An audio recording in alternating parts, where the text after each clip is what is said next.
Hi, I'm Sarah Freese, lead designer of the Collaborative Problem Solving Workshop. Every team member, when you ask them, will tell you of the problems, the frustrations, the things that keep them awake at night. And they'll probably be telling you, the leader, a lot as well, and keeping you awake at night, perhaps with them.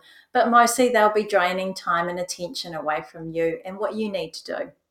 The Collaborative Problem Solving Workshop enables a team to take the key problem to the team and uses the collective wisdom and problem solving of the team to solve these unsolvable problems. So, in this a really effective, fast 30-minute process, you can take a single problem and working with the team on this problem, you can solve the problem in a way that has not been solved before. In this process, you will also be able to unleash the creativity in the team. You will be able to ensure that team members have full awareness and understanding of the problems across the team.